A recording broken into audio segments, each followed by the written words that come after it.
We're anxious. Just a minute. Let's. Everybody hear that? This meeting is. We're good. I just hit record.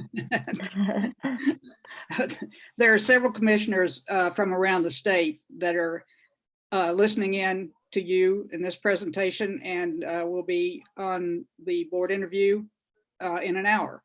I'm in St. Louis, as are staff members from the commission. Commissioner Peggy Taylor is in Nixon, Missouri. Mary Jane Albados is in Cape Girardeau. Commissioner Alicia Catawba, who may join us later, is in Kansas City, and Commissioner Antoine Lee is also in Kansas City. There he is. We want to dedicate all of the time that's allotted for your comments. So I'm not going to say any more about this, except we're really pleased to be here. We're anxious to hear from your community, and we're anxious to have the board meeting, board interview later. So I'm going to take time to say hello, Joe Palmer. And we're going to give it to you, who will continue the work of this session. Thank you.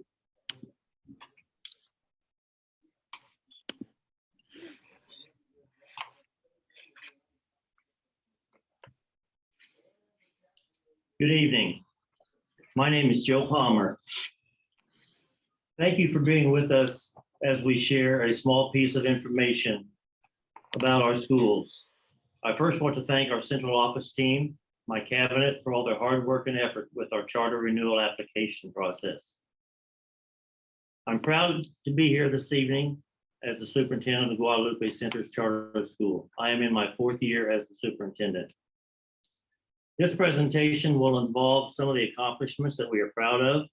We will also give you an idea of where we have been and where we are headed for the next 5 years.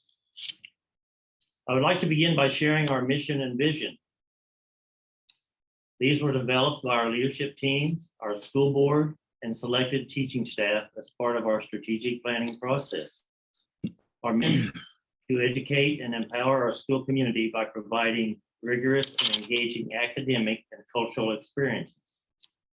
Our vision is built off of our mission, where we ask students to be prepared to positively impact their community. You will hear more about that concept a little bit later. Next, a little bit about our school history. This chart kind of gives you a timeline of what we are all about. Guadalupe schools have been around since 1989, and we have been a charter school since 1999. You can see an important benchmark for our schools was in 2017, which was our first year as a full K-12 school organization. Next, I want to talk about where we have been, and 2 points I really want to emphasize. The first is the importance of administrative leadership and stability. My cabinet team, with one exception, has been here during my entire tenure. Our leadership at our buildings has been stable the last 3 years, with our middle school principal being here 5 years, our elementary principal here 4 years, and our high school principal is entering his 3rd year. I am proud of the work and leadership of our building leaders. The other important area of emphasis is teacher recruitment and hiring. This is an important measure for us, as we also want to focus on staff and teacher stability. As a district, our average retention rate the last few years for teachers has been approximately 75%. This is a significant improvement over the past few years. 48% of our teachers have master's degrees. That's really great for us. And this past year, due to mainly the efforts of our HR director, Jim Hammond, 47% of our new hires were either Latino or bilingual. Our goal is to recruit and retain quality teachers. Now let's talk a little bit about our current reality, where we are. This slide portrays our enrollment. You can see our total enrollment by school, which is 1,457 currently. We are on track with our enrollment. We always meet our projections. And as you can see, we have a large waiting list. This waiting list was actually larger in May and June when students were trying to select schools and those types of things. But right now, our waiting list is still 359 students. Let's talk a little bit about parent engagement and what that means to us. Number one, our parents and families are great. They're appreciative of our teachers, our staff, and our school leaders. We have strong support overall across our district. We have strong PTO. Our leaders, our elementary school is very strong in that area with high participation. And we are seeing increased presence at the middle school and high school. Something new this year that we are forming is a K-12 Parent Advisory Committee. This is being formed to engage with the superintendent, ask questions, and give input and advice. And the last piece of this is we have been involved for the last 2 years with the Padres grant. Our director of student information director, Ed Mendes, has been primarily responsible for this. This is a nationally recognized parent engagement program with the primary outcome of trying to strengthen the connection between schools and parents. So we know without our parents, we would not be where we are today. Our technology, we feel really good about our technology. Before the pandemic hit, COVID pandemic hit us, we were already a one-to-one district, which means each student has a computer or a device, tablet device. One other thing that we did during the pandemic is we made sure that we were able to offer connectivity to our families who did not have connectivity. Since our kids are all virtual from home, we were able to accomplish that. We currently are building a district technology plan that will focus on instructional technology usage in the classroom.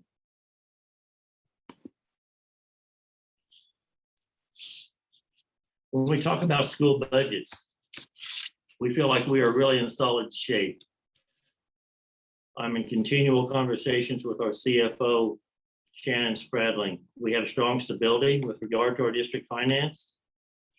We make sure our expenditures are focused on the needs of the students and teachers. And currently we have a very healthy fund balance of 46%. So we feel really good about our financial state at this time.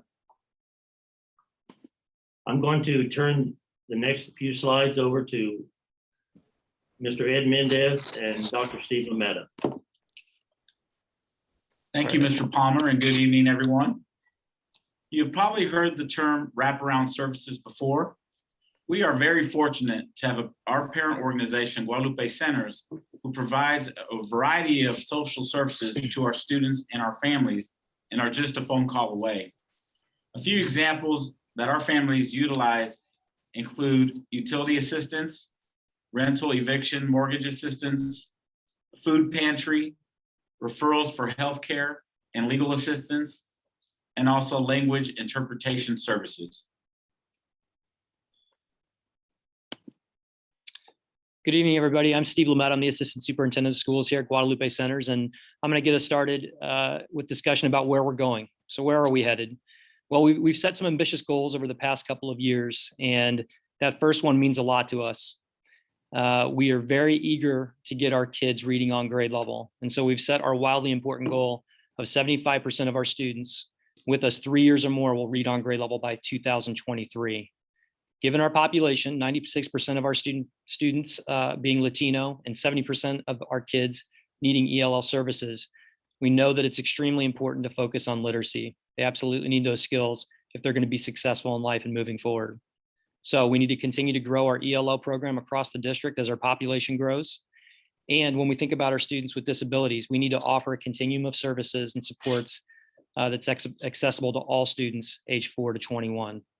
That last point there is important as well. We've continued to look at different assessment points, but until this year, we hadn't really had a common assessment across the kindergarten through 12th grade in our district. So we've adopted NWEA K-12 so that we can continue to look at data that's going to be the most impactful in terms of providing opportunities to increase instruction in the classroom. At Guadalupe Center Schools, we are committed to meet the social and emotional needs of our students and families. We're able to do this through staffing and through various partnerships that we've developed. Currently, we have 2 counselors and 1 part-time social worker at our elementary school, 1 counselor at our middle school, 1 counselor at our high school. There are bilingual family liaisons at each of our buildings. And this year, we have developed a partnership with the University of Kansas to offer bilingual mental health therapy to not only students, but to our families as well. Thank you, Mr. Mendez, and thank you, Dr. Lametta. I want to talk to you briefly about our facilities that we have here in Guadalupe Center's charter schools. We actually have 3 sites.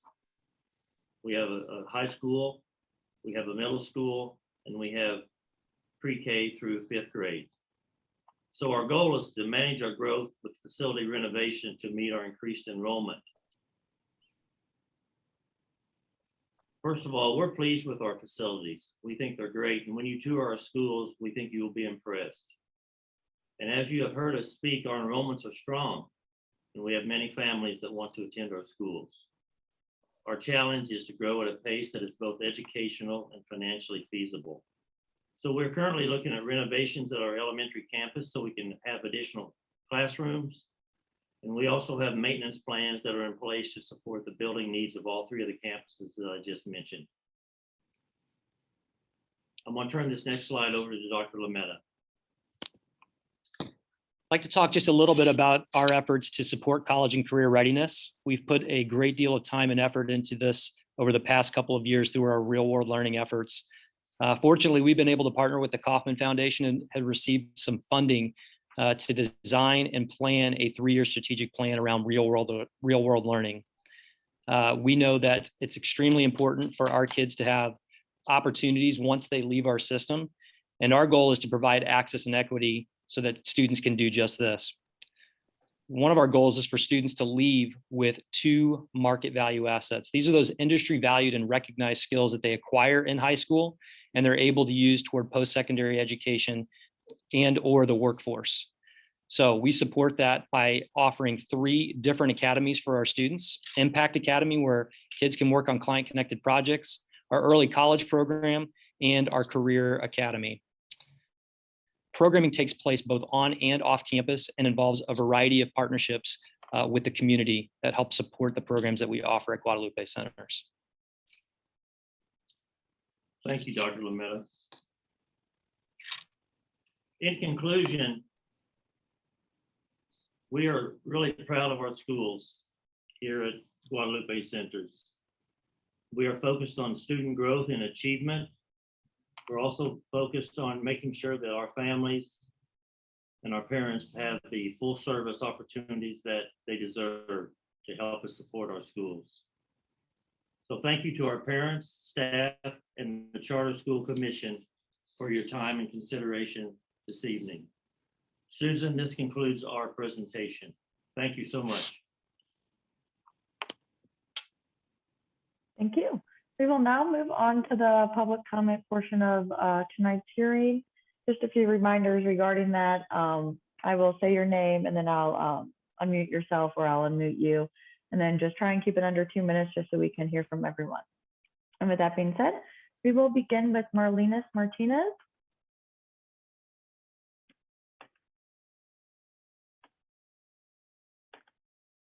I'm not finding her or if she's for sure on, but if I missed you, just let me know in the chat box and we'll go back to you. Next, we have Norma Anguillo.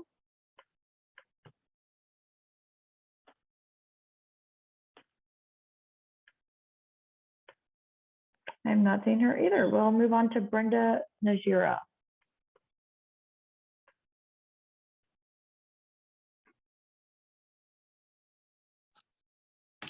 Hola, buenas tardes. Mi nombre es Brenda Nazira. Soy madre de 3 niños que asisten a las escuelas de Guadalupe Center. Brenda Najera.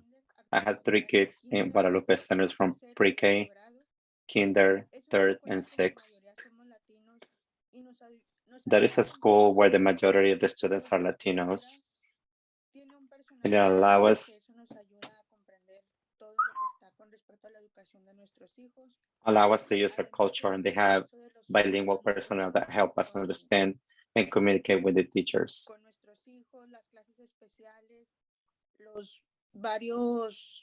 They also have several services as special classes Varios programas que tenemos a lo largo del ciclo escolar que nos ayuda or different programs they offer during the school year, and it helps us to get involved with the school.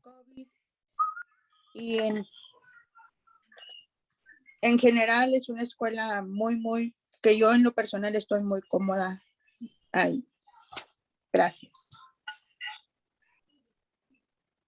Thank you. And just a reminder, sorry, I didn't explain this beforehand, but if someone's speaking Spanish and just you want to translate it to English, simply at the bottom of your screen, you'll see an interpretation button. You click that and whichever language you want it to go into. Hopefully that helps. Next up, we have Luis Hernandez.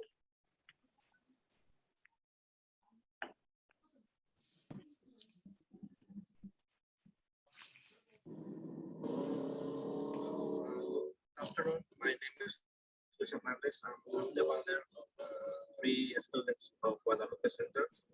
My kids start Plaza de Niños. All of them. I like the school. I like the programs they have. I like everything that they have. I try to keep contact with the school and other things that they have. I want to participate to bring whatever I can from my business. My kids enjoy to help me bring the pastries when we have a special days like holidays or any activity. They love to bring any kind of cookies or bread to the school. And I want to keep my kids in the school until they can.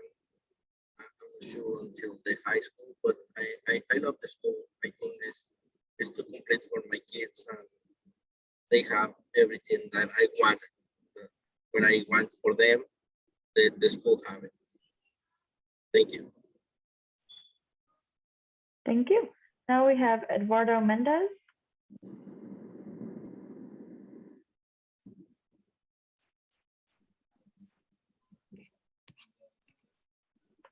Parent speak, I already spoke as part of the cabinet. Sorry. I'm part of Mr. Palmer's cabinet, so I'd rather give an opportunity for parents to speak. Okay, yeah, no problem. Let's see, Rita Morales. Does anyone see her on here? We have a Benjamin Morales.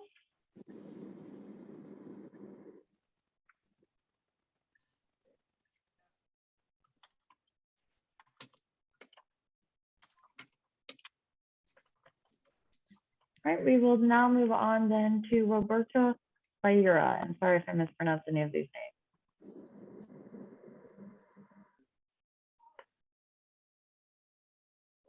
Roberto, are you with us? ¿Me escucha? You listen me? Yes. Can you hear me?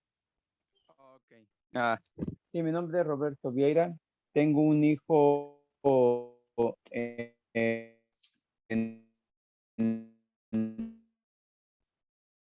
The connection might be bad. Is anyone else experiencing that? Yes.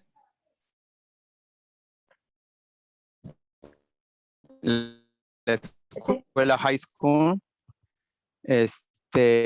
Y siempre es querido que termine ahí la high. Roberto, it's hard to understand you, so I think I'm going to move on, at least for now. We may be able to come back to you. Now we have a Blanca Cervantes.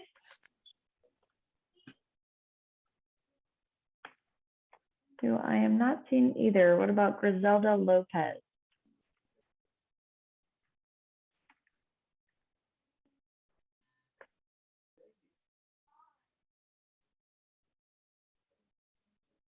Oh, and what about Melaton Reyes?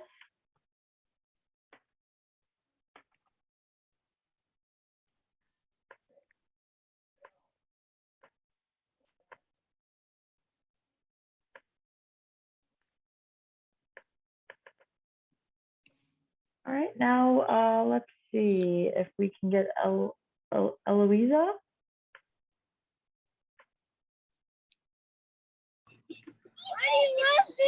Hi, this is Eloisa Torres and this is Yolanda Hernandez. We are sisters.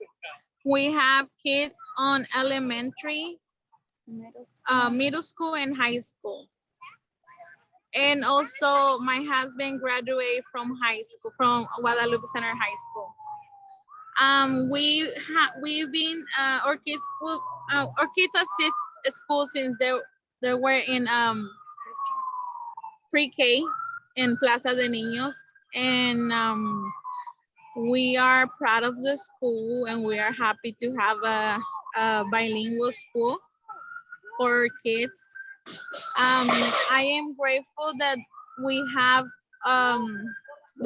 assistance with the after school program for kids and for parents that work every day. And also I am happy that we have transportation available for our kids and that we have other kinds of assistance like for school supplies and the programs for speech. My son in 8th grade, he's on the program for he needs help with speech and reading, and he has been helped a lot. These programs have helped him a lot. And I am happy that we have a school like Guadalupe Center. And it helps all the Hispanic families and all the Hispanic kids that speak both of the languages, because sometimes it's hard for them when they speak both languages and it takes them longer to understand a second language. But Guadalupe Center, it's been very helpful for us Hispanic families. Thank you so much. Now we have Jennifer Barraza.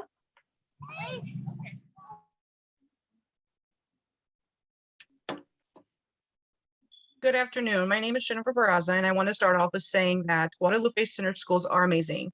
The staff does an amazing job with their students, and I've been with Guadalupe Centers for 5 years now. I have one in pre-K, I have one in 3rd grade, and I have one in 11th grade. Guadalupe Center staff truly care and focus on each student's academic needs. Guadalupe Center schools also have an amazing safety procedures that they follow each day to keep our kids safe. I've noticed every day that Guadalupe Center staff members give their very best to the students, and thank you so much for that.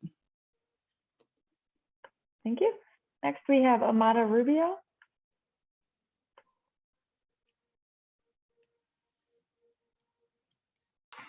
Hola, buenas noches. Mi nombre es Amada. Soy madre. Hi, good evening. My name is Amada, Y esta and my noche son is Mateo Viviesca. sé que mi inglés no es muy bueno. Les voy a hablar en español y quiero darle las gracias por. So I'm going to speak Spanish because my English is not very good. I want to thank you for. Porque es muy importante que. Thank you for representing Guadalupe Centers. It is very important that you help us with this goal so it can continue being what it is. So our children can grow up with a culture and the academic level that Guadalupe Centers offers to date. Guadalupe Centers is a good school. It's a good school. Thank you because they are always attentive, especially these couple years because of the pandemic. They try to keep our students safe from anything, including COVID, within the last 2 years.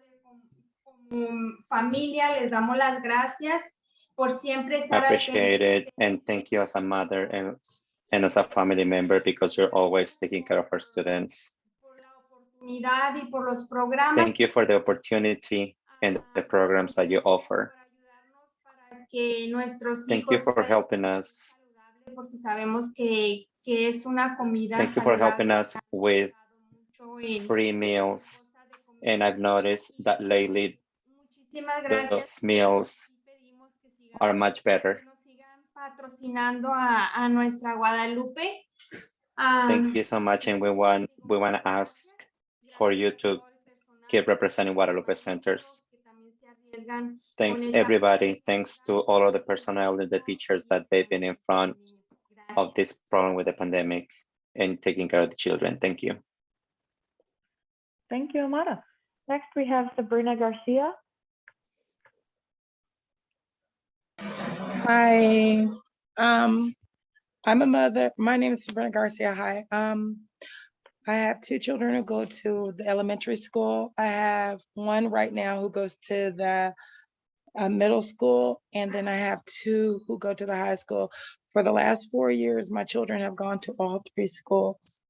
My children started off, a portion of them started off in North Kansas City schools. So when we moved to the Kansas City School District, I was extremely worried about the education. And my neighbor introduced me to the Guadalupe Centers, and by the grace of God, I was accepted in for my children. I was so happy. That was the greatest blessing ever. Guadalupe, all three schools, their staff, their faculty, period, have helped me. I've had to go back and forth to Washington, D.C. to take care of my father before he passed away. The whole entire staff was there. During the pandemic, you guys were constantly helping us with the education of our children virtually, and you guys did a wonderful job.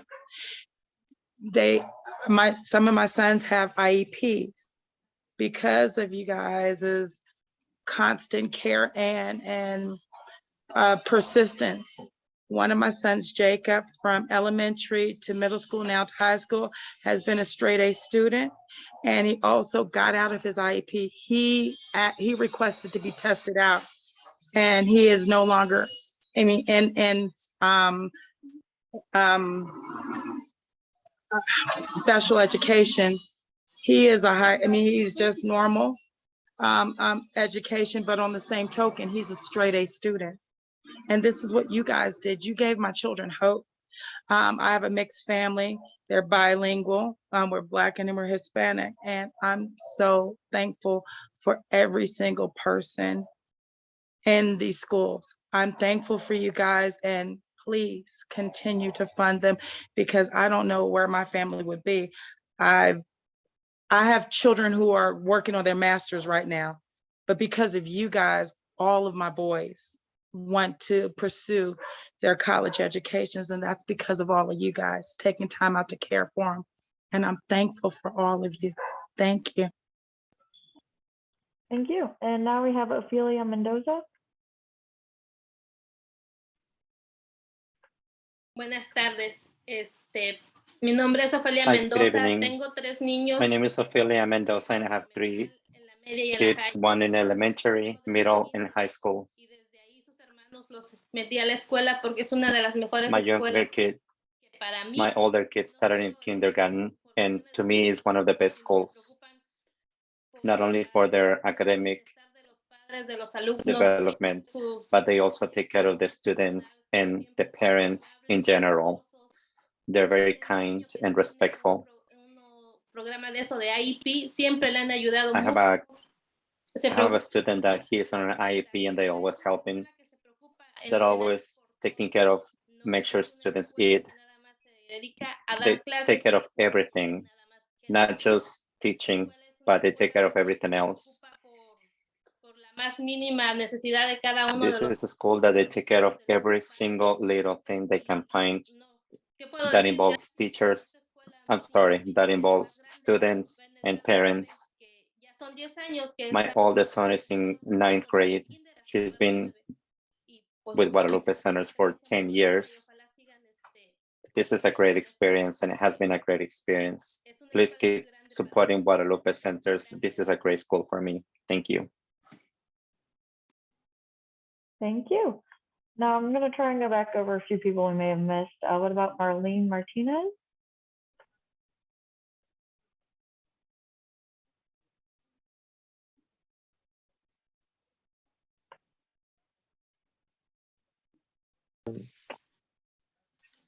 ¿Me habla? Yes, hello. There she's there, Bailey. ¿Voy a hablar? Sí. There she is. Maria Martinez. Buenas tardes. Soy la mamá Hi, de good evening. Antonio Reyes y la mamá de Ociel Reyes. I am Javier Antonio Reyes and Ociel Reyes. I'm very thankful with this school because my students have been in this school. The oldest one has been there for 2 years, and Ociel has been there since August. I'm very happy for all the support they received. They show genuine interest in the students. I'm very thankful, and I want them to be in this school. I don't have anything but good words to say. Thank you. Thank you. Now I'm going to ask Steve if we are missing anyone. I don't see anyone else that signed up at the Zoom currently, so maybe done a little early with the public comment section. There's some people on the screen, Bailey, you see. There is one more, it looks like Benjamin Morales. That's the one we saw as well. Yeah. What about Jay Goulian? Hello. Yes. My name is Maria Gonzalez, and I would like to share our family experience for Guadalupe centers. It has been a blessing for our family to have our daughter Yoretzi Serna attending to Guadalupe centers since she was 4. She's now 13. Guadalupe centers are high quality schools. Not only do they help students academically, but they also cover other aspects of their lives. Guadalupe centers help students to integrate to society in a more effective and effective way because Guadalupe centers respects their students' personal and social backgrounds. The students feel more comfortable, proud, and happy with their own identity. Guadalupe centers collaborate to celebrate diversity and to have more healthy and happy society. We know that our daughter is safe because the staff members and teachers are qualified to meet any emergency. Guadalupe centers teachers protect them from any harmful situations like drugs, bullying, alcohol, etc. Guadalupe Center teachers teaches them and encourage them to use their time and their talents wisely. Guadalupe Centers provides them with tools that students need to meet their needs. And tools. Well, we are so happy that be part of this great family, Guadalupe Centers. God bless you. Thank you. Let's see, what about Roberto?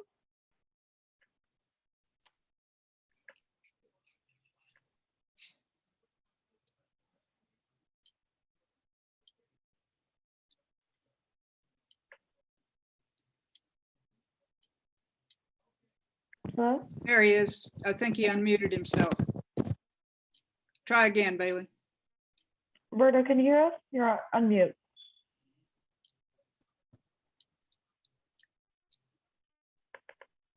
Well, if not, we will try Luis Hernandez.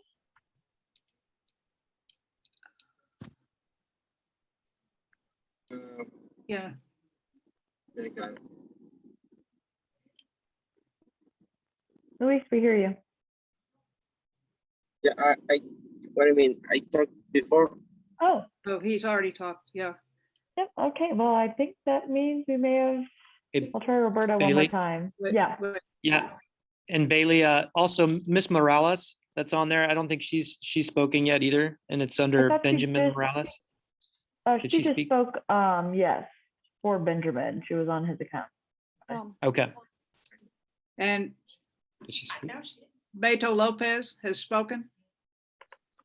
I'm on this, on the board, the school board. Okay, okay.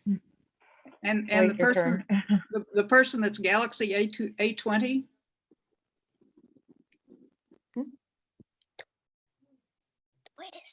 Well, if we're missing anyone, then you can just a reminder, send all comments to info@mcps, excuse me, info@ncpsc.mo.gov, which I will put in the chat. Hey, I think that the person who's labeled Benjamin Rouse, she had her hand raised. I don't know if she's got. Okay, I thought you went, but we can try again. there she is.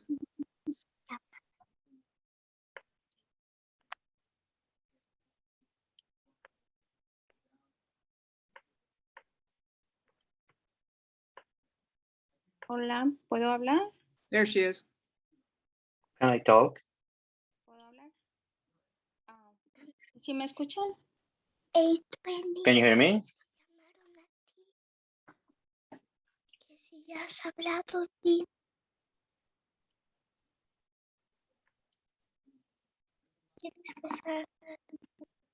Bueno, no sé. ¿Puedo hablar? No sé. Yes, we can hear you.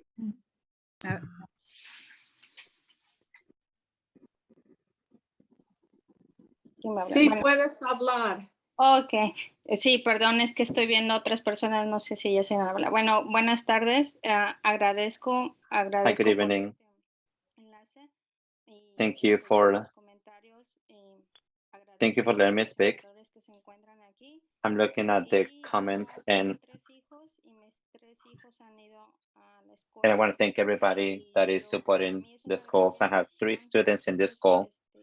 I feel blessed that my children are in that school. Y yo reconozco la labor de cada uno de ustedes como patrocinadores y maestros. And I recognize everybody's work, Un gran trabajo, yo les admiro. like you supporting the school and all of the teachers as well. And I admire you. Y se preocupan mucho por cada uno de los alumnos. You guys have been working really hard and you worry about the students. Personally, I have had experiences and they always help me and support me in everything we need as a family. Y que Dios les bendiga. And I want to thank everybody. God bless you. Thank you. Thank you. I'm not sure who the Galaxy A20 is, but if you would like to make a public comment.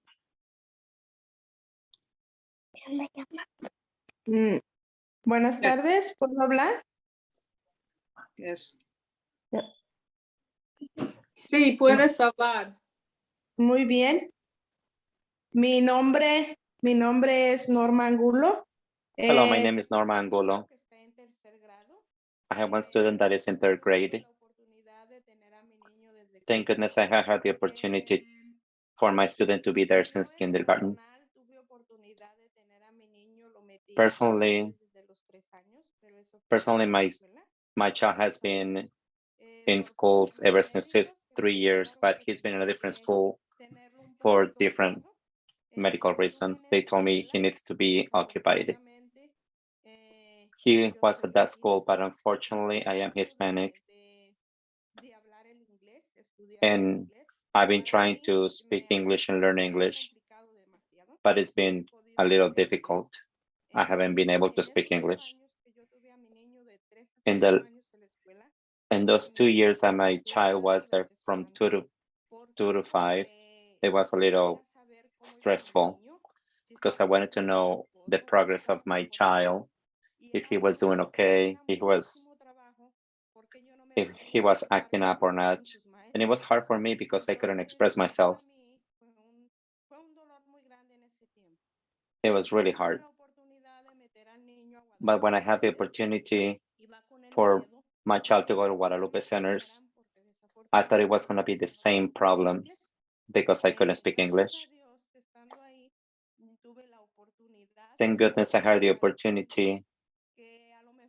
I have the opportunity to see. I had the opportunity to have a teacher who speaks Spanish and there was somebody that who could help me and communicate with the teacher. To me that was amazing. It changed my life. And I want to thank every single one of the teachers that I had the opportunity to interact with them from kinder to third grade. Because every one of the teachers that I had the opportunity to talk to and interact with, they have been the best. They have been the best to my student, to myself as a person.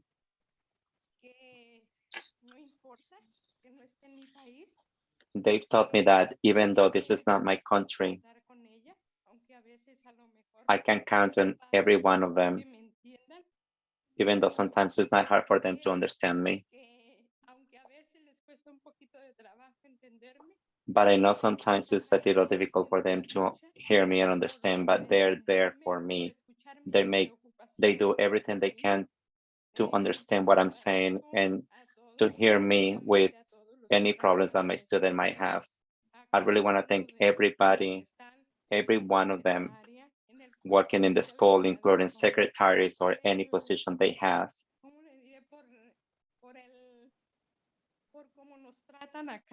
I want to thank them because of the way they treat us,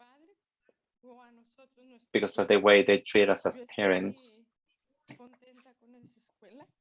I am very happy with that school, and I hope we can stay there with them because my student, he is just learning, and I hope he stays there because to me, it's been the best school that my children can be in for me and my children. That's all. Thank you so much.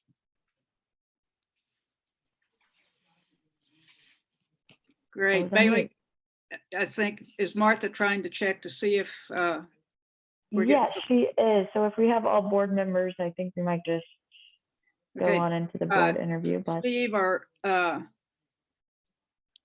Joe, if there's anybody we're overlooking that we could do anything to communicate with, we can try to do that, or we can move on to, I don't want to ignore anybody if it's possible to pick them up.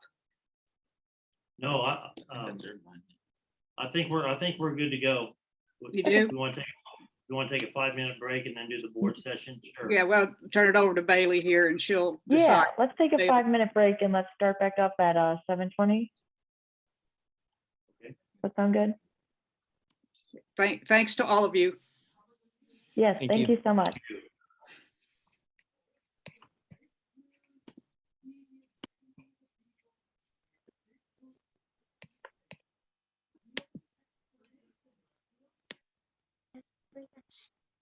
Así he visto personas que quieren como llamar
I tried texting him and he doesn't.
Do you not hear me just now?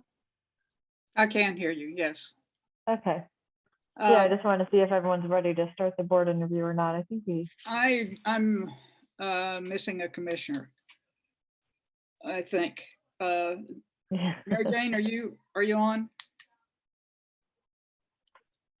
Martha, can you check on that?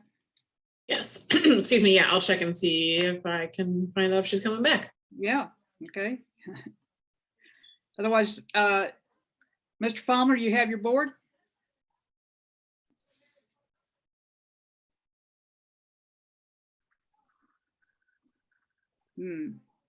Yes, I think we do. Let me just double check the participant list real quickly. Sure. We're early here, so I know. No panic.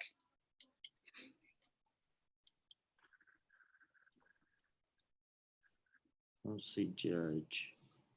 I think there's 5 of us, Joe. Is Judge Del Muro on? Beto? Yes. Yeah, I'm here. Okay, great. Okay, I think we're ready, Susan. Okay, but we can wait a little bit if you've got another one coming. I don't think though. I think that's it for tonight. Okay. Well, thank you for having us. Let me say right from the beginning, my goodness, those are brave folks. They battled through all of it, and I'm sure impressed with their stick-to-itiveness and determination to, by gosh, say what they had to say. So good for them. Good for them. Thank you. I'm not so sure we communicated that back to them, but if you can, we'd appreciate it. We will. Thank you. Okay. Well, here we go. It's our turn to ask you some questions, unless you have something you'd like to open with here, which we'd be glad to listen to. I'm still waiting for a commissioner, but we'll go ahead because Peggy and I are on, and I know that so is Pastor Lee right there. So we can start. If you have something you'd like to say before we begin questioning, please go forth. The only thing I could ask, my name is Beto Lopez. I serve as the acting board chair for Guadalupe Schools. It'd be nice to know who's on this call. Oh, okay. As far as just the commission. Yes. Okay. We can introduce ourselves too from our. Yes, I'm expecting you to introduce yourselves. For now, if you'll start first, I'll wait and see if I get Mary Jo back, and then we can introduce the commissioners. Is that all right? Sure. You want me to start? Sure. Happy to do so. Again, my name is Beto Lopez. I serve as the acting board chair, have done so for the last year almost, and have served on the Guadalupe board for about 5 years now. And also have a dual role. I serve as the acting CEO for the Guadalupe GCI, Guadalupe Incorporated, the social service agency. So thank you. Thank you for your time. Sure.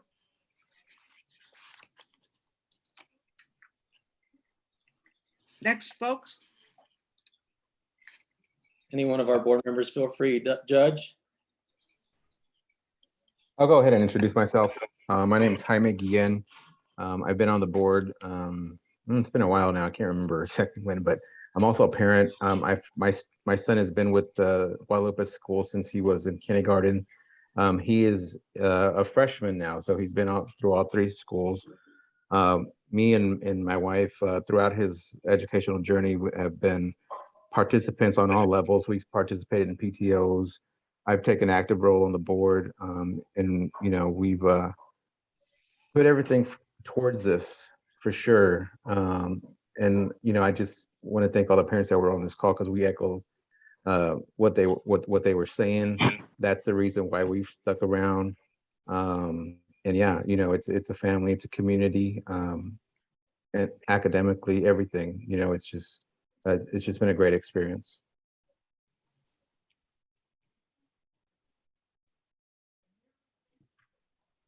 Judge Del Muro. Hi, I'm Justine Del Muro. I've been on the board, I think, since 2015. I, like Jaime, can't remember. I think we started almost together as board members for Guadalupe Education Center. I have been on the board for the Guadalupe Centers back in the 90s, and then came back to volunteer my services as a board member for GES. Just want you to know that I'm committed to the organization. I love what the educational system has done for our community, especially when it comes to people who are multilingual. And I think it's a needed educational environment for people who are multilingual. And I think we strive very hard to meet the needs of this community, and have done a really good job. So I'm very proud to be a member of this organization. And it's a lot of work. This board works hard, harder than most boards that I've been on in the past.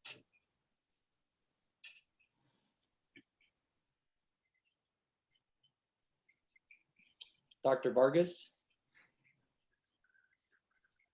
Hi, good evening. I'm Julia Vargas, and I serve on the board. I've served for 6 years now, and just echoing my colleagues' comments. We are. Having a hard time. Oh, I'm sorry. Can you hear me now? Yeah, I hear you. Okay. Okay. I am Julia Vargas, served on the board for 6 years, and echoing my colleagues, committed to the organization and to our students and families. So, thank you. Ms. Garcia. Hi, everyone. I'm Sandra Garcia. I sit on the board. I'm going on my 3rd year now. And I like to say that not only do we have monthly board meetings, but every member sits on committees that we also chair monthly. And so there is definitely a lot of participation and dedication, and maybe getting definitely into the inner workings of the institution. And as someone who is also an advocate and works in higher education, it's great to be and partner with Guadalupe to ensure that there is an educational pipeline from the K through 12 all the way through higher education. And they've been amazing service for the community to do so. I believe that is all, Madam Chair. Okay, thank you. Thanks very much. Okay, a reasonable request. Who's on the call? First and foremost, our staff from the commission, Robin Wabi, who's executive director, Martha McGeehan, deputy director, and Gina, who is there as well, and she is the administrative assistant, and all of them keep us going for sure. And then commissioners, Peggy Taylor is on from Nixa, and Antoine Lee from Kansas City, and Mary Jane Amados, there she is, and she's in Cape Girardeau, and I'm Susan Cole, and I'm in St. Louis. The format here is we will direct questions to the entire board, and any and all of you can respond to any and all of the questions. We'll do this until we run out of questions or we run out of time. And you, of course, can ask us questions right back if you don't understand the purpose in which we are asking them. So that said, I'm going to call on my right hand here and ask Peggy Taylor to start us off. Okay, thank you very much. And welcome. I'm glad to see this many participants tonight. Anxious to get to tour your. How is the board measuring the alignment of your K through 12 programs?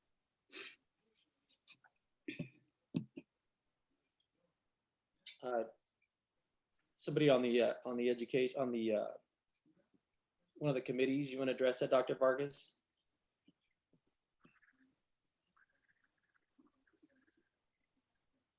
Sure, I can. So as Sandra has mentioned, we do have our monthly meeting. I serve, and she is the chair of our education or instructional committee. And we work with the center, with the school staff to receive updates, to really look at the performance, how we are aligning through K-12, our curriculum. We have monthly updates of the professional development that is going on, of looking at our testing, but we also hear from the committees that they have formed, who are putting in place the plans to align our curriculum, and hearing from the teachers how they're doing when they're meeting across each school. Could you explain a little bit for us your use of your curriculum council and who all was involved in that? Yeah, so the curriculum council is actually new. It is, I think we started it last year, right. and it's giving our faculty, our teachers, an opportunity to really help further some of their development. But they apply to be a part of this because they want to give back to the schools, and they want to look at how they're how they can better align, how they can better provide instruction in the class. And so they are working on those issues of alignment, and also in looking at new and innovative ways of bringing about the educational delivery. Thank you.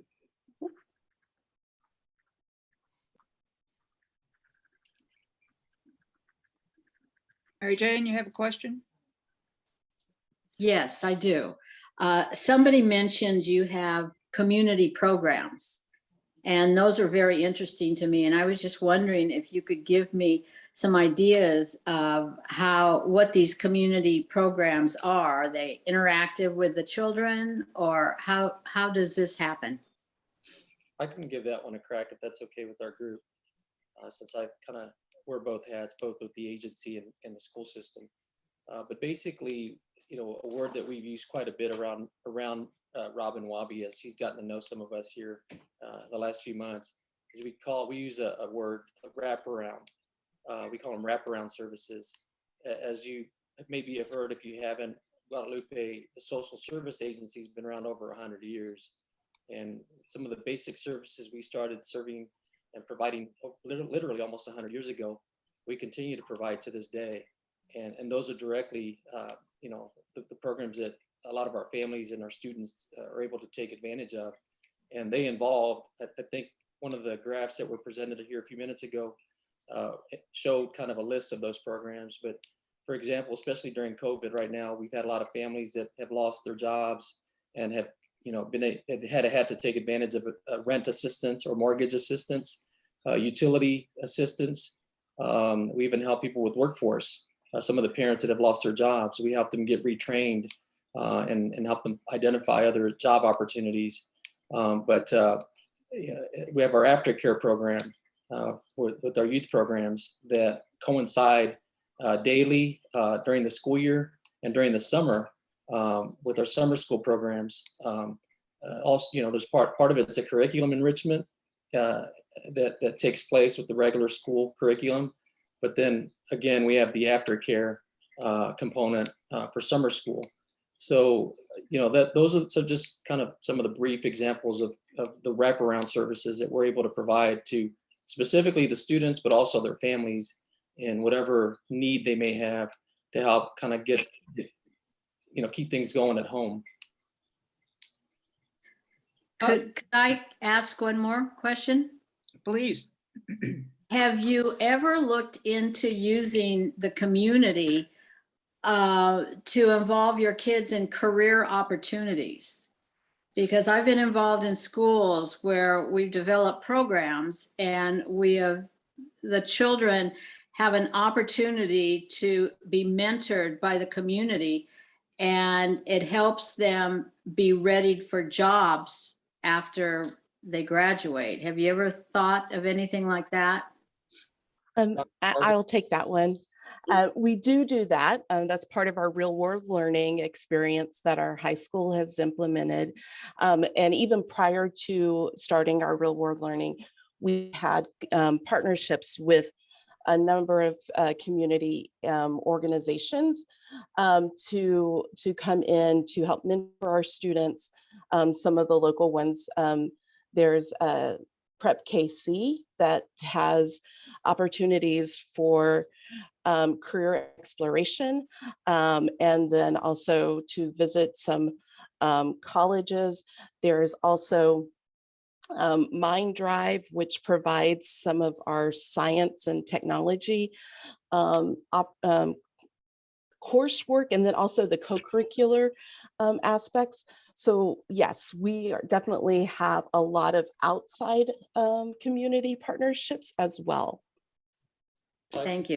One more, just to further express what Dr. Vargas just stated.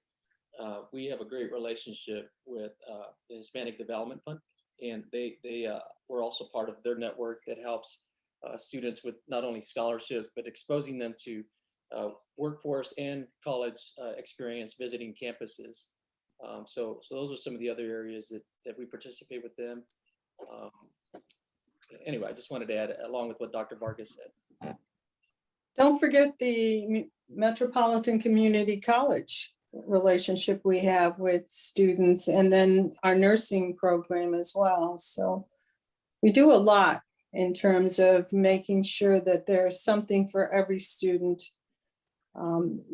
whether they're interested in higher education or a trade. I'm gonna drop down to something we were going to address maybe a little bit later in this conversation, but I think it's appropriate in what we're talking about now. I'm pretty sure that not very many of the commission members are as familiar with the center and your whole campus there and how that all ties together. And so if you could, since we're talking about your outreach to all kinds of community efforts, if you could talk about your partnership there with the center, the fact that it's a nonprofit, and how, in what many ways, it's helping your schools to reach their goals. I realize that's a very broad question, but I think I may be the only one, except Robin, that sort of understands your campus a little bit. Sure, I can give that a shot. So, as one of the slides showed earlier, kind of give you a chronological history of when the school started. And back to 1989 is when the school was spun off of a need that the social service organization, Guadalupe Centers, they obviously saw a drastic need of, there's a dropout rate in the urban Kansas City area from the public school system. And so it was just great foresight and leadership by some of the individuals involved at that time with Guadalupe Centers, along with partnership with other dropout GED programs in the Kansas City area. We formed Alta Vista High School, and it was strictly an at-risk dropout program to try to save and give young students an opportunity to have some kind of positive life, maybe to get back to get GED.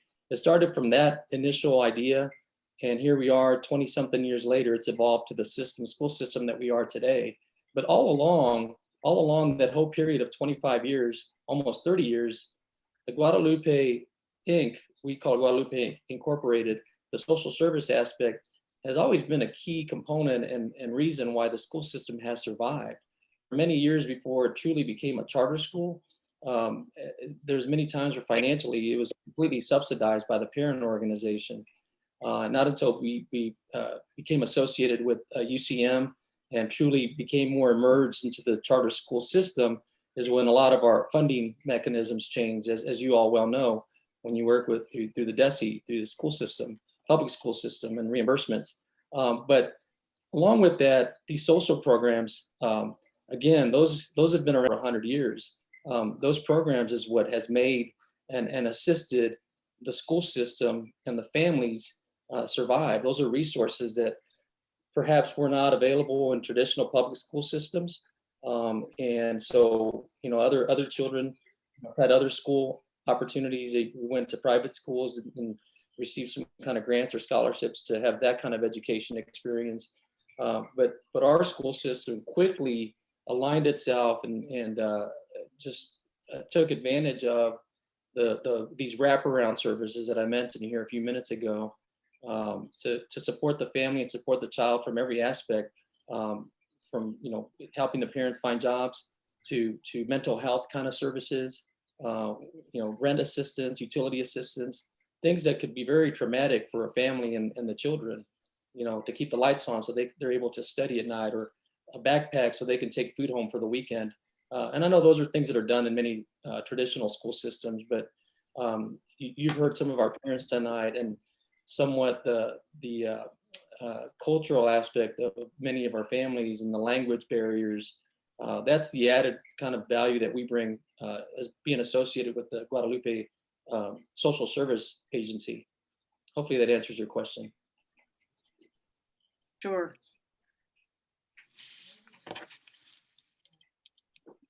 Peggy, have another question? I'll yield to Anton. I'm sure he may have something. Well, what I wanted to say earlier was, I am very familiar with the Guadalupe, actually more familiar with the Guadalupe Center than I was for many, many years before they became a charter school. And I actually attended classes at St. Paul School of Theology, which was the campus where now exists the Guadalupe community. I don't necessarily have a question. I will say to you though, that I'm a neighbor. I live like less than 5 minutes away.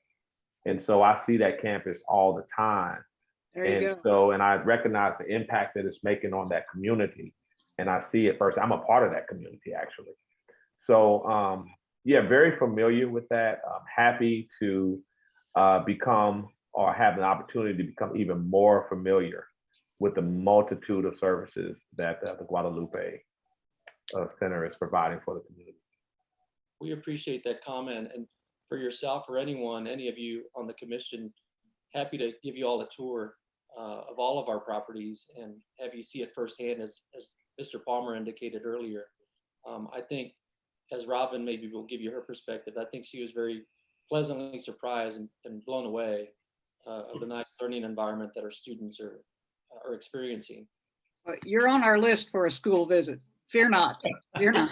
I do have one question that sort of popped up when we were talking about those sort of para services that you offer outside of the charter school. Does any of that include teaching English to adult parents? Do you guys still do that? We did for many years, and you know the classes kind of get it just kind of, it's a phase and periods of time. Sometimes our classes are larger than other times, but we also work with some of the other social service agencies like Don Bosco. And if we don't offer the class, our class is not large and big enough that merits hiring an instructor, we'll collaborate and work with some of the other social service agencies in the community that we provided. But we have done them through the years. Yes, we have. I have a question. Can you hear me? Yes, go ahead. Okay, I just am curious. Your students that begin your school only speaking Spanish, How long does it take them to learn English, and what percentage of them become fluent in English? How does that work? Curriculum committee members maybe address that. I know enough to be dangerous.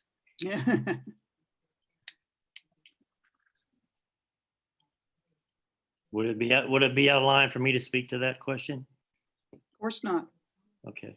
Yes, I can address that. We have not as many as you would think that come in with no English. But we do address that, especially at our elementary school. Some schools that have population similar to ours, they put them in a separate classroom. What we do is we don't do that full time. We put some of our kids who really need intense English learning in with a teacher, no more than 10 kids for half the day, and then we immerse them back into the regular education, because if they're just doing their own language all day, that never gets better. You asked what percentage. By the time you heard our goal that we want all of our kids who have been with us for 3 or more years to be on grade level, but by the time they get to second or third grade, and if they started with us and they were only non-English speaking, they're pretty fluent in English within 3 to 4 years. But the research would say that it takes a full 5 to 7 years of language development to get them up where they should be if they start with no English skills. So that's just a little nugget there that hopefully that helps you understand. So if we ask you how the board monitors that improvement in literacy at the elementary level?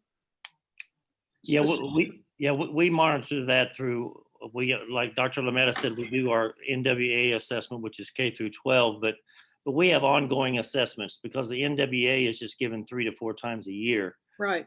But we have the assessment we use in K and 1 is called the early reading assessment. We monitor that, gauge progress. We visit with our parents about their progress, how much progress they're making, so that everyone understands. And once we get about this time, we're almost ready to compile all of our data, and we make regular presentations to the board about our educational assessment progress. Good. And I would say also on the instructional committee, we do discuss in great detail the various ELL strategies. In fact, we've even taken trips to other charter schools to learn different strategies for ELL that we can incorporate and think about how we can better fund or utilize the budget that we have in order to provide additional resources for those strategies as well. Susan, I have a couple of finance questions. Okay. In Joe's beginning presentation, he mentioned a 46% fund balance, which is extremely healthy. So what are your strategic plans to use these funds to support student achievement?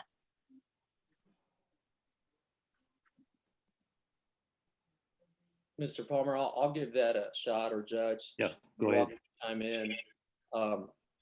And I'll speak more so to the actual fund itself, the financial component of that, and perhaps Mr. Palmer can speak to the curriculum component of that. But yes, I've served on the board for at least 5 years, I think I mentioned.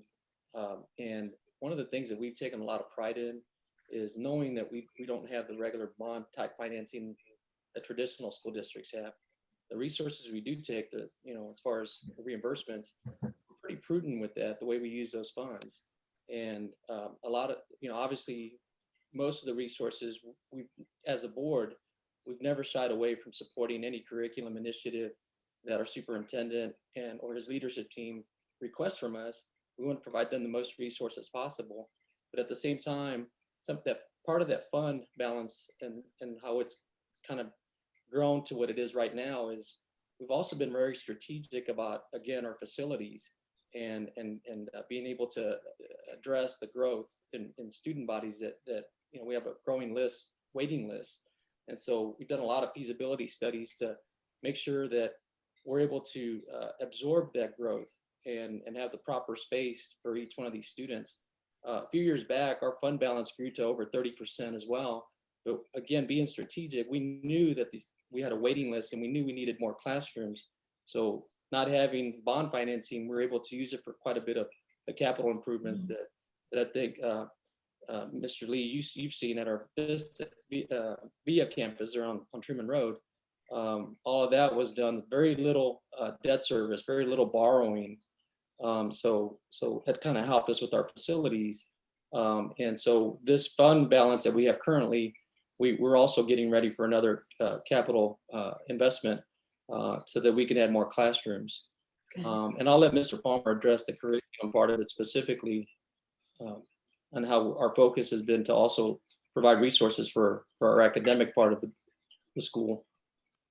Yes, I'm happy to speak to that. At each of our schools, for example, at our elementary school, we have 4 teachers who are dedicated strictly to our ELL students. But then we also have 2 interventionists that work with kids in small groups for reading. And this year we use Literacy Lab. They also really focus on grades K through K1 and 2. So we put a big amount of emphasis on our ELL students especially at the early learning grades. But then also at our high school and our middle school, we have two ELL teachers at each level. Next year, as we're making budget adjustments, we are going to add an ELL staff person and an ELL para at each of our 3 buildings as well. So we've made some changes in our ELL programming. You heard me mention during the presentation that my cabinet has a good stability. We hired a very experienced ELL director. We're already seeing some effects of that happening. So we know we have some challenges with literacy especially, but also with math. We're not where we need to be or where we want to be, but we have good instructional plans in place, and we're confident that our trajectory will continue to go upwards. Thank you. And how will you monitor the use of your Esser funds, and how will you make sure that your operations are secure when those are no longer here?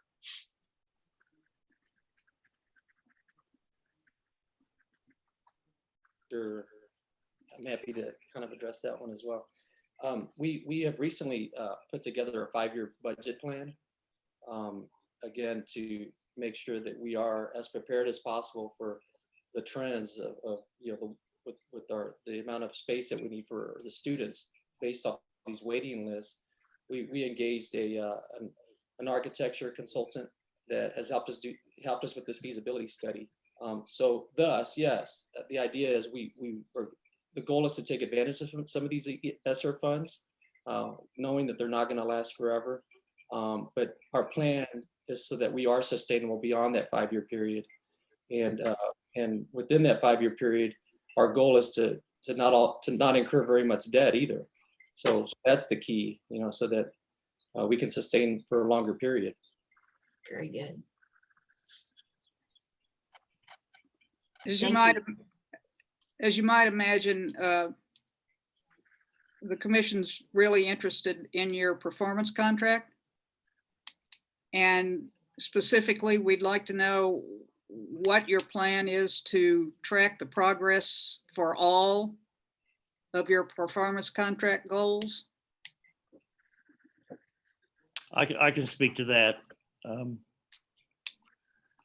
When in 2000, excuse me, in 2018, that's when we had the beginning of our strategic plan. We knew it was meant to be. It was drawn up to be a 5-year plan, but we always had intentions after year 3 to adjust and revise and evaluate. So that's what we have done. The board just approved our revised strategic plan in June. And part of that, those metrics are right in our strategic plan. We've narrowed our focus. We're putting all of our academic eggs, as you heard Dr. Lametta speak, with our NWEA assessment. That's a consistent assessment that we have K through 12. That's going to help us determine growth. It's going to help us determine if we can meet our wild, crazy goal, we call it, of getting our students, 75% of our students reading on grade level. So we know that's aggressive. We know that's going to be very difficult. But we have plans in place to do that, and our instructional committee, we keep them apprised the best that we can. And then we follow up with the entire board so they can see the exact amount and type of academic progress that our students are making. Great.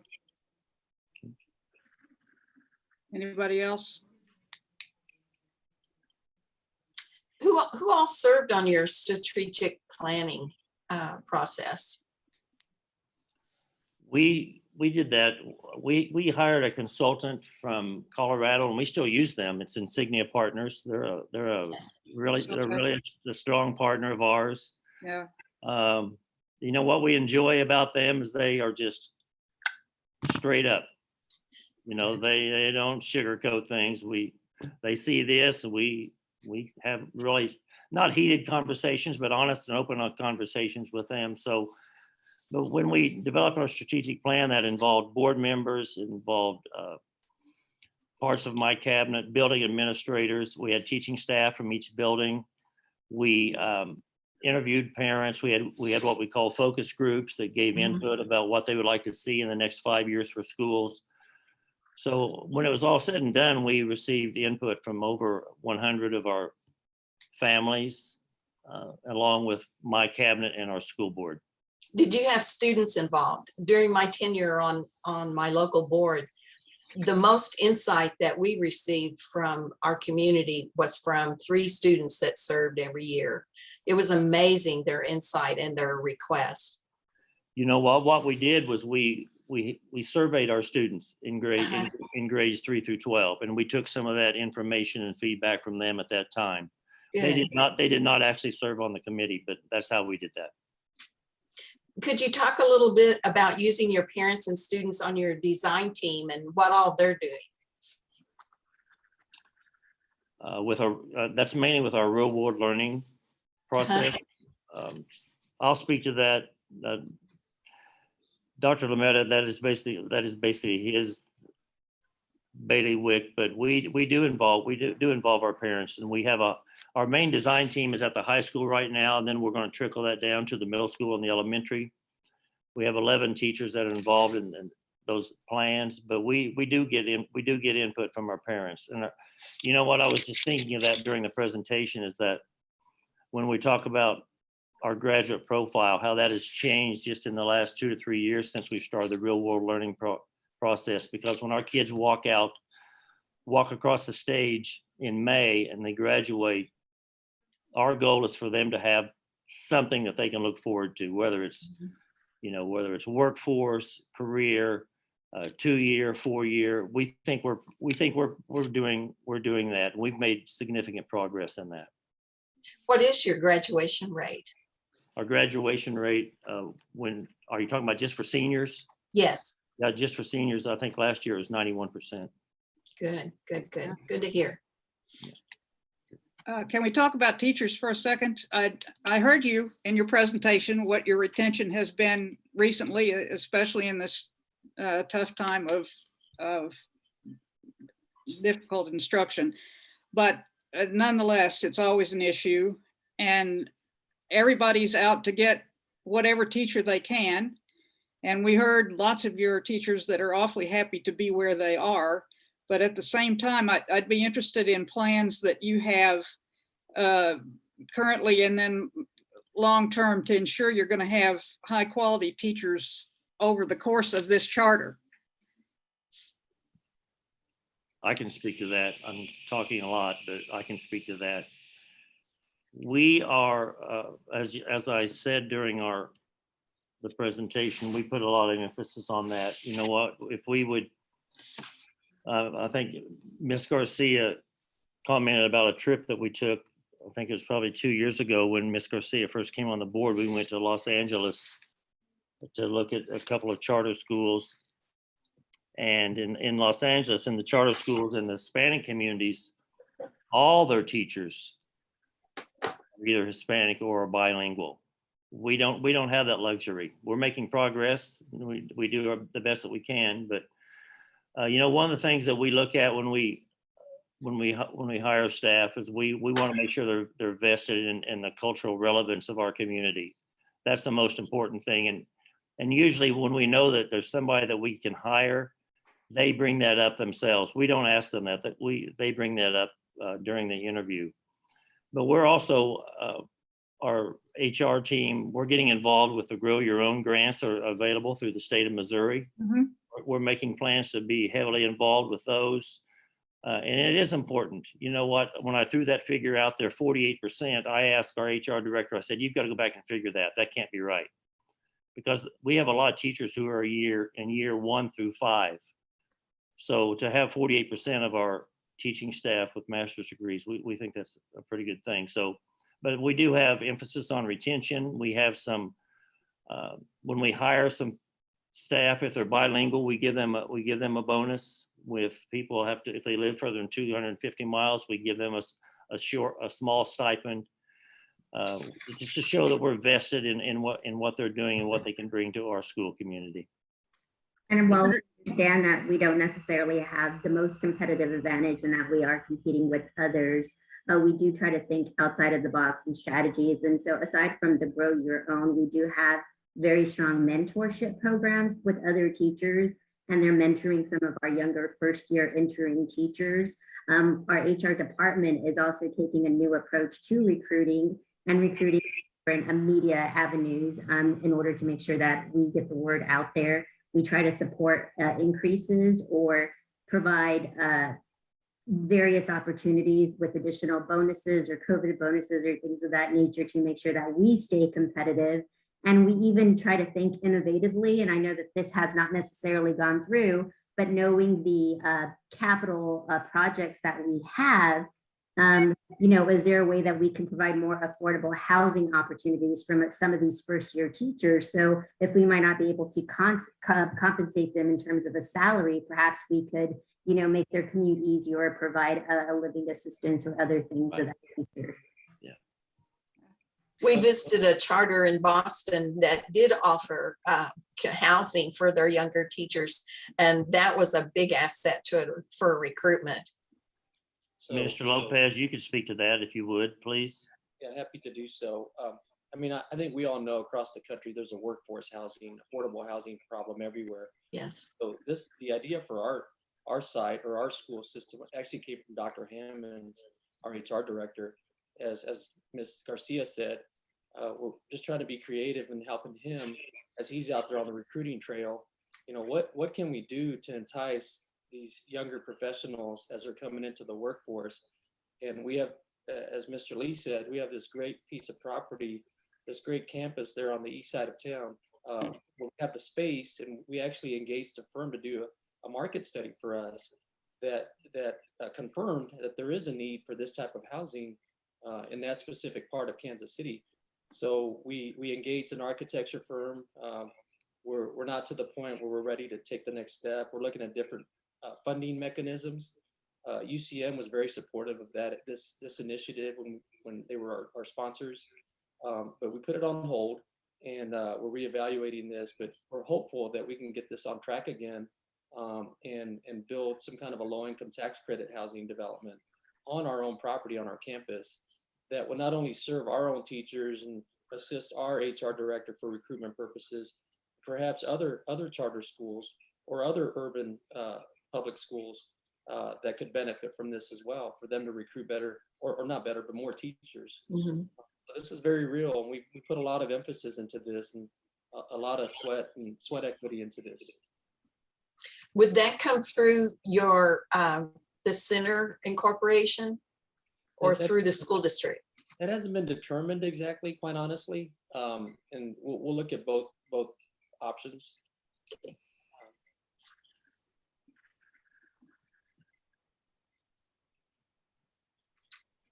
This is known as wait time.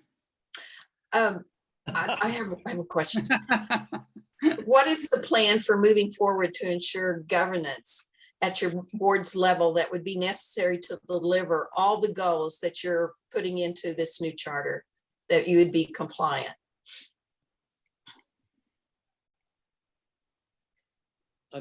Dr. or Mr. Palmer, I'll give that a shot. You might need to chime in.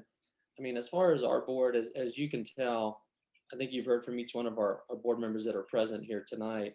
And there's a couple that are not with us tonight, just couldn't join us. But we have a very engaged board. And I mean, I sincerely am just honored to be part of this group.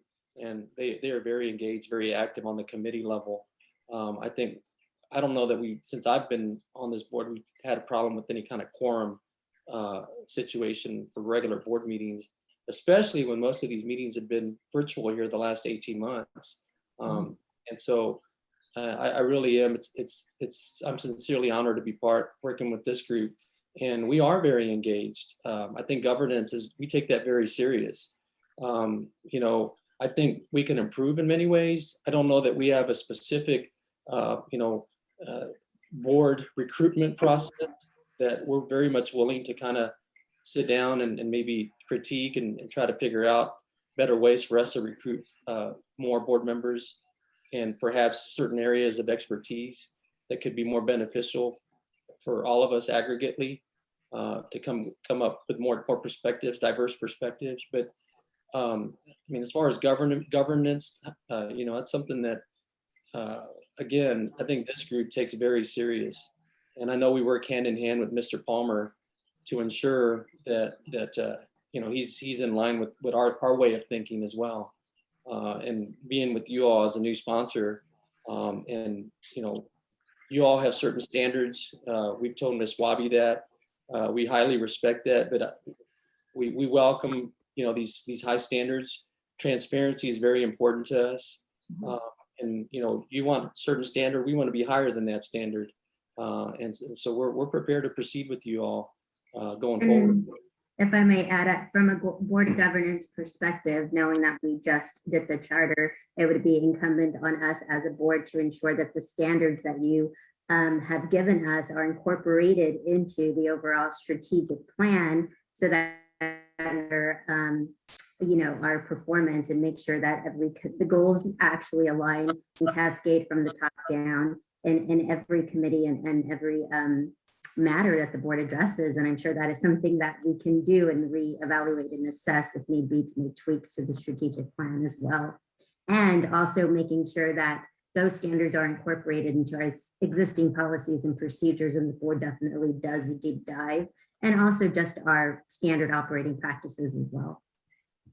Could you speak a little bit about the use of board retreats or time to fellowship just to get to know each other, maybe some professional development that you're currently using, and your self-evaluation of your board? Well, we have standards in which we do have to attend conferences and get our hours in as a board. We also do professional development opportunities. What was the other end of that question? I apologize.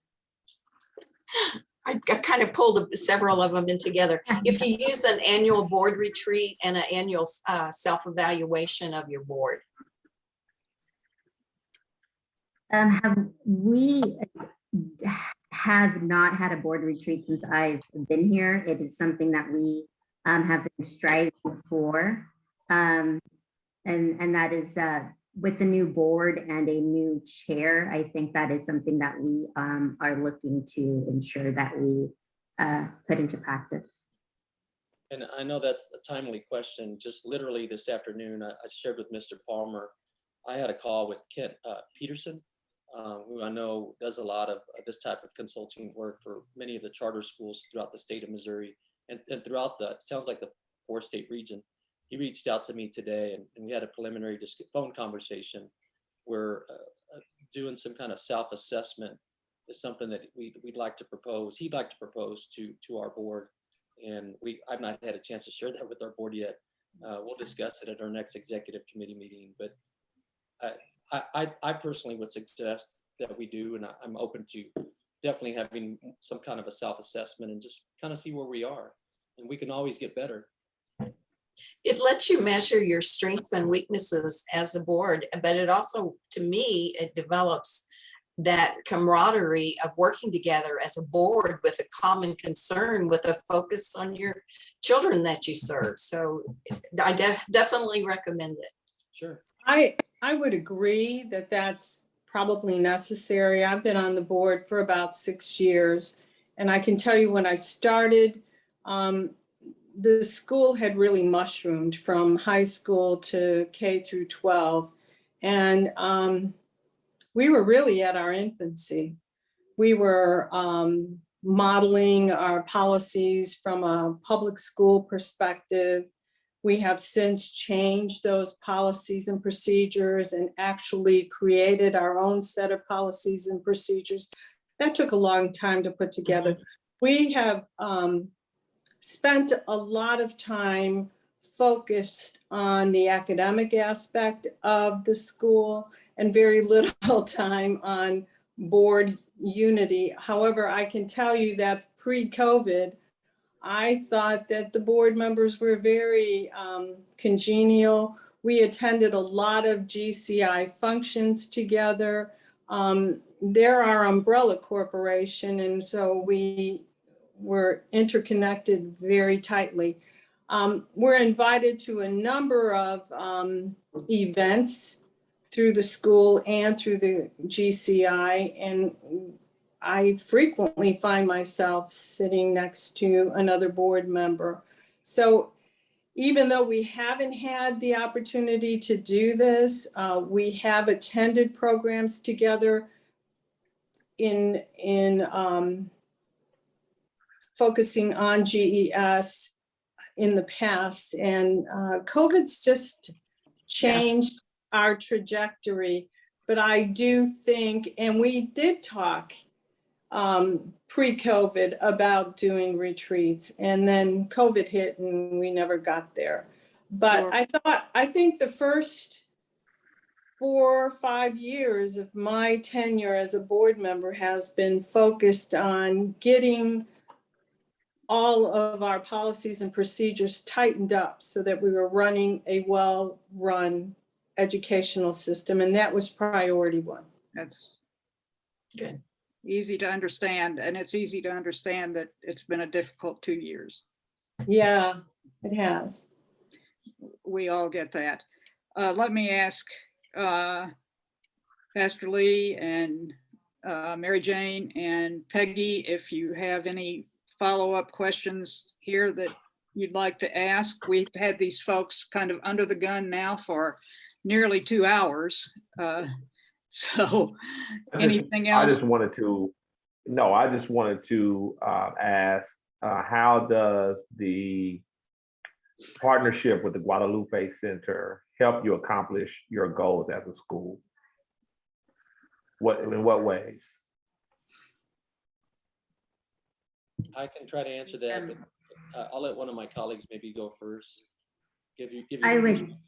I would say that the center helps our students succeed because they're helping the parents succeed. And so they're providing opportunities for employment, opportunity for English skills, opportunity for childcare and things of that nature, and giving the parents an opportunity to be more involved and understand the educational process with their students. And I think that that's paramount to the partnership that you don't always get at other ISDs. You know, and I only because you asked, Pastor Lee, but there is a recent tragic situation that involved a young mother that had a 5th grader and a pre-K student in our school system. On their way to school, they were involved in an auto accident and the mother died on site. There's no better way to probably use that unfortunate situation to show exactly how this works. You know, in the school system, there's counselors, there's support, staff that can help in those situations. But this family happened to be part of our current, they had a case, an active case with our social service aspect of our organization. And so we knew a lot of confidential information that typically a regular school district is not allowed to share with other outside groups. Thus, we were able to really react quickly. When police department notified our school, they quickly got our social service staff involved. The children went to Children's Mercy Hospital. The social workers quickly called our our family support staff because there was an existing relationship there, and we were able to provide more resources to this family in a tragic situation like that, and even to help them with burial type expenses and things of that sort. So that's kind of an unfortunate real example of how the social service part of the organization can help the school district. I remember that story. I remember. Yeah. A couple weeks ago. Mary Jane, any follow-ups here? No? Okay. Just one more thing. How can the commission be of assistance to your board? Can you build us a brand new building? Oh, sure. I thought you'd ask something hard. Oh, okay. No, we've had a good intro to you all and your overall philosophy and the way you view education, just the charter school environment. From our introduction to Ms. Wabi, she's been very helpful. And we've shared with her, I've had a little bit more interaction than the rest of my board colleagues, just because everything's happened so fast, along with Mr. Palmer. But we know your standards are high, and we welcome that.